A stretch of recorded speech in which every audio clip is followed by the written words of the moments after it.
But Manchester United have their man. They have signed 55 million euros. It's 51 million euros initial payment, 4 million euros in performance-related add-ons. He's signed a 5-year contract at Old Trafford to take him up to 2028.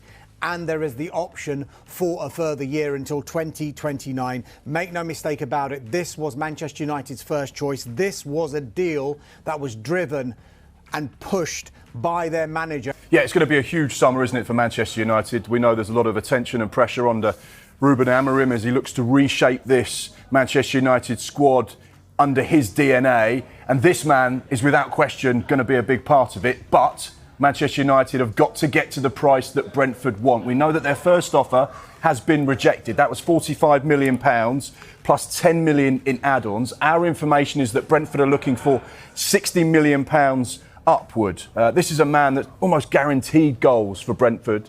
He's their top Premier League goal scorer, which is some achievement in itself, more than Ivan Toney, because everyone thinks about Brentford and goals and they think of Ivan Toney. This man has been a consistent presence throughout the last 5-6 years since he joined in 2019. He's formed really good partnerships. He cost Brentford just £4 million from Troyes.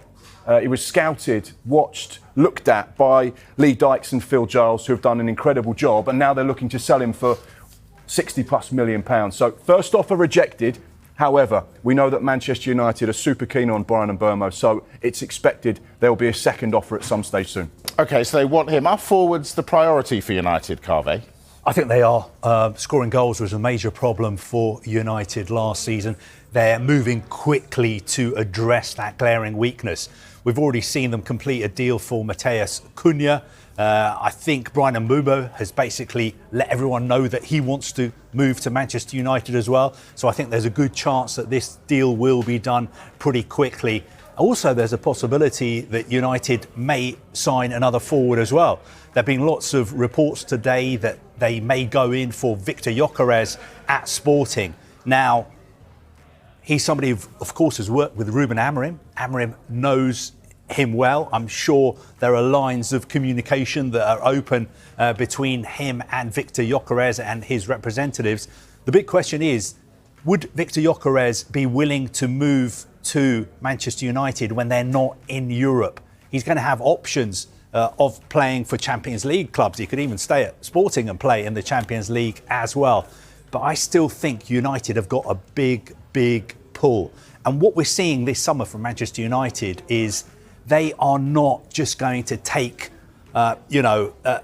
what's happened to them lying down. They're coming out fighting. I think they will spend big in the transfer window this summer. Of course, they will have to balance their books because of PSR. But I think we're going to see some real statements of intent from Manchester United because they want to get back and challenge quickly. Yeah, balance books. Hold on. It wasn't that long ago. We were being told, oof, without Ratcliffe's money, we're going to go bust before Christmas. How can they afford this, Mark?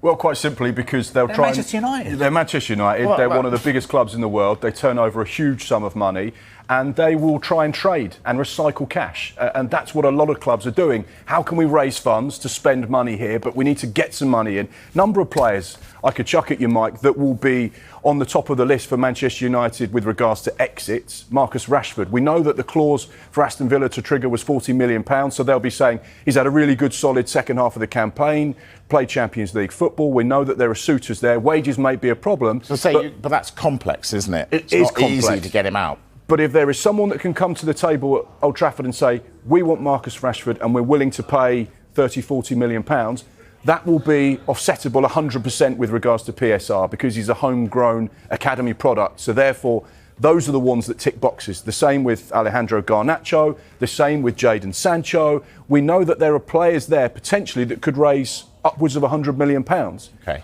Obviously, United need someone to knock on the door and say, we want to buy these players, and right now that's where the problem lies. I'm guessing Anthony is another one who could head out, and there's news that he might go back to a former manager.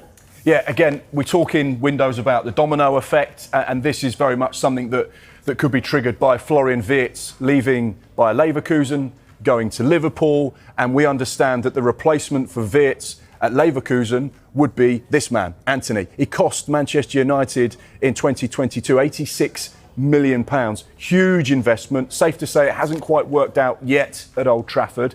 But could he potentially link up with someone he knows very well? Erik ten Hag, the new Bayer Leverkusen boss. He's already signed him once for Ajax, signed him twice at Manchester United. Could he sign him a third time at Bayer Leverkusen? Now, this is one to keep an eye on because we know that potentially there could be some big investment there that Manchester United could recoup back. But the important thing to point out with regards to these kind of finances, and that's your initial question, is that it's not always cut and dry.